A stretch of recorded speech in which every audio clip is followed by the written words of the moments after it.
a couple of things that took me a long time to figure out. There's these two opposing forces of like make good shit and then make lots of shit.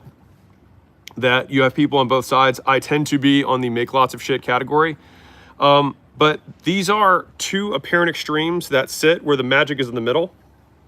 And so we've referred internally as this middle spot as qualume, which is how do we create quality volume? And if you guys haven't read this book, I think it recently came out. It's called The Algorithm.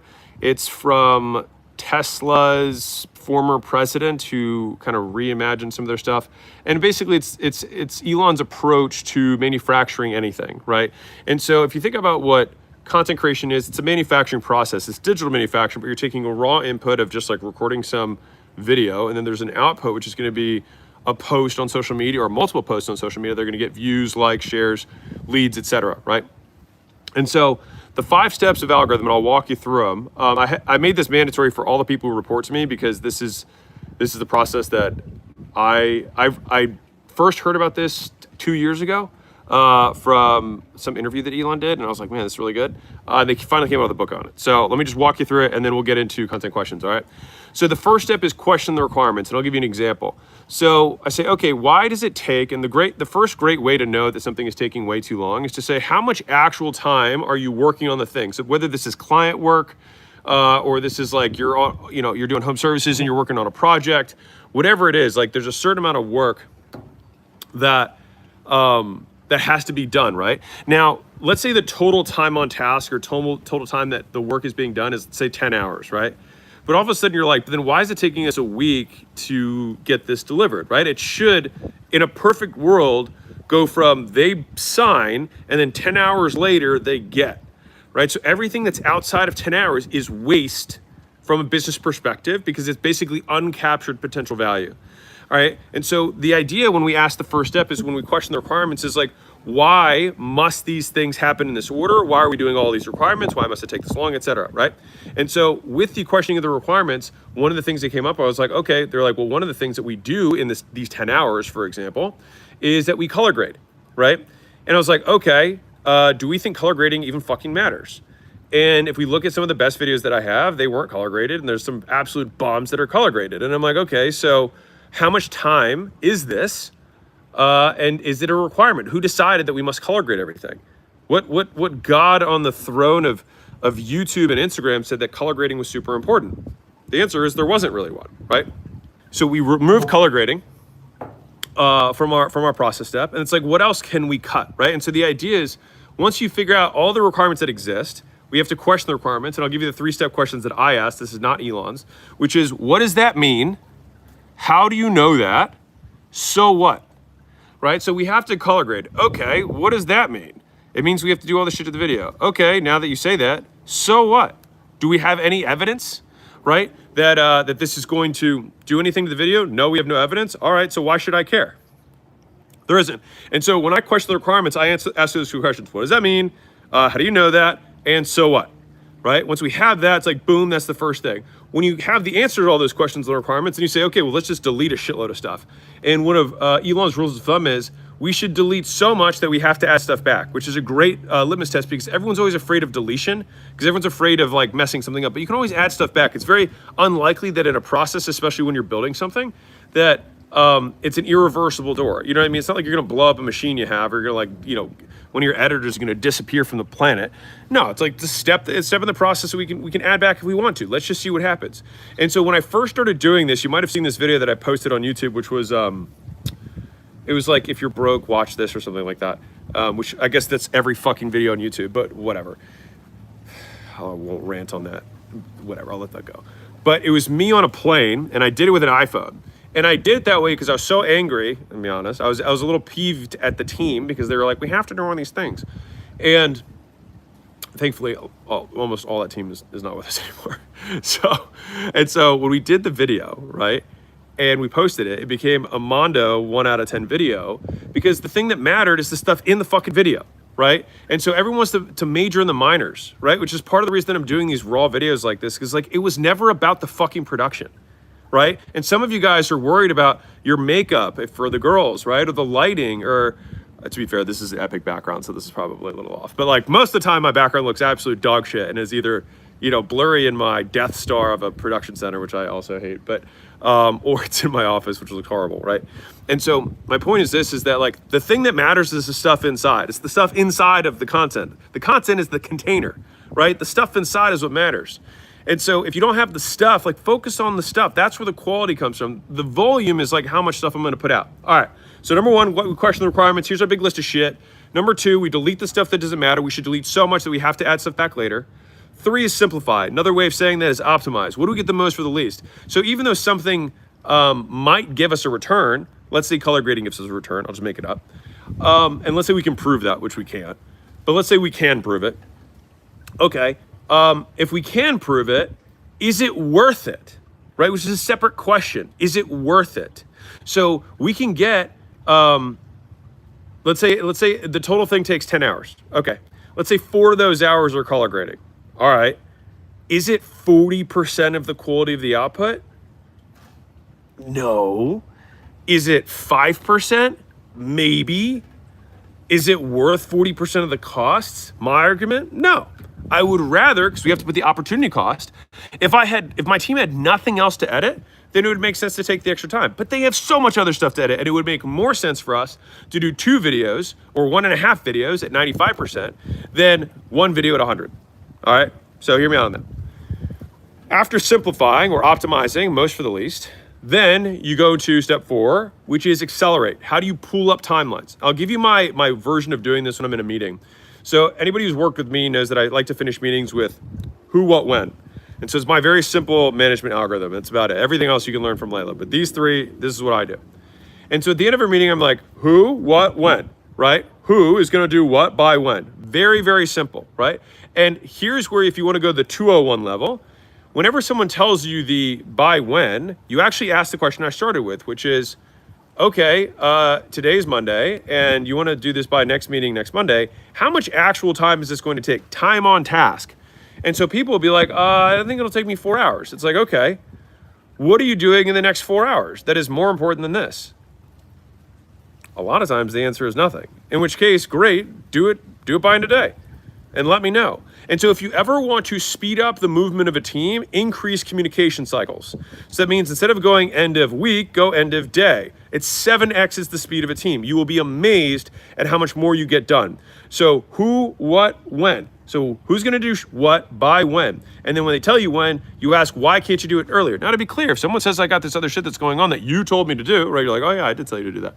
Then it's like, great, we'll do that after that, right? And then that way, that constant accountability just drives the whole thing forward. And so I promise you, if you want a project to go faster, ask for updates every day, twice a day, 5 times a day, every hour. I'm telling you, like, I've done this with vendors too. So if I'm like, hey, I need this thing, and they're like, okay, cool, we'll get it to you tomorrow. I'll just call them in an hour and be like, hey, what's our progress update on that? And they're like, I said I'll get it to you. I'm like, this is very important to me. Like, can we please get this done sooner? And then you call them again in an hour, they're like, dude, I'll fucking get it done. It's like, right. So I will force the accountability on a vendor if I need to pull shit forward. And so that's 4th step is how do we pull up cycles? How do we take what the expected timeline is and then reduce it? And then, and this is the big one, which AI has destroyed for everyone. Step 5 is automate, which is, okay, how do I get the machines to do it? Now here's the magic behind this. Because the access to AI has become so prevalent and so easy for everyone, everyone thinks in the last step first. They try and automate shit that should not be done to begin with. Because the only thing that is more efficient than automation is elimination. Is choosing not to do something is more efficient than automating it because it wasn't worth to do it to begin with. And so the easiest litmus test for many of you people, for many of you, is though I'm using AI, are we getting more views? Though I'm using AI, are we getting more leads? Though I'm using AI, am I making more money? And so it is the very easy litmus test to tell you whether or not this actually makes sense. And so I will promise you that Claude or Anthropic or OpenAI, etc. Claude and Anthropic are the same company, but the company's doing the billing, right? Gemini, whatever. If they're billing you whether what you built was useful or not. And so if you're noticing your tokens costs going up month over month over month, but your money's not going up month over month, maybe you should consider that you're actually just blowing money on shit that doesn't matter. And so you maybe should start with that process of the algorithm. All right. question the requirements, delete all stupid requirements, simplify, aka optimize, get the most for the least, speed up cycles, how do we do it faster? And then finally, then and only then, do we bring up automation.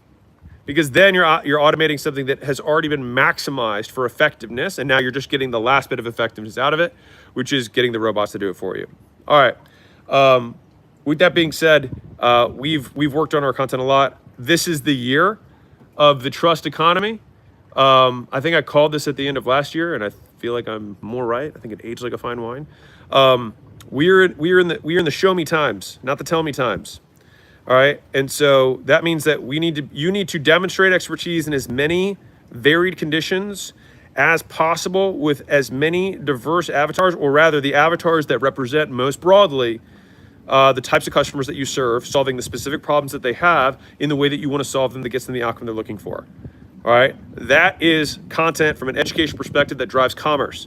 That is content that drives commerce. That is views that turn into cash, right? If you're just you're like doing memes or doing entertainment, there's nothing wrong with that. It's just that you're just a media business and eventually you're going to sell eyeballs to an advertiser, right? But if you want to sell from your own shit, right? You sell your own shit. You want to sell a community-owned school. You want to sell fencing services. You want to sell home design. You want to sell solar, whatever the hell you're selling. Education is the door, right? That is how you gain influence. That is how you gain authorities, that you give people instructions that they can follow and good shit happens for them. Now, in order for them to follow your instructions, there's a couple things that have to happen. Number one, the instructions have to be easy to follow, right? Which means you got to talk in words other people understand, right?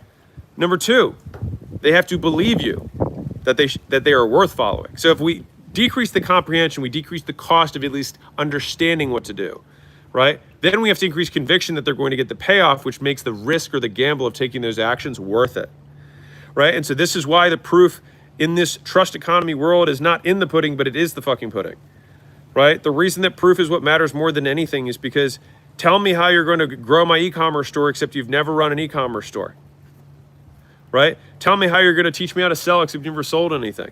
Tell me how you're going to help me make content but you don't have a personal brand, right? Like, it's just the big obvious shit. And I get these questions all the time, like, how do I build a personal brand? It's like, just do shit.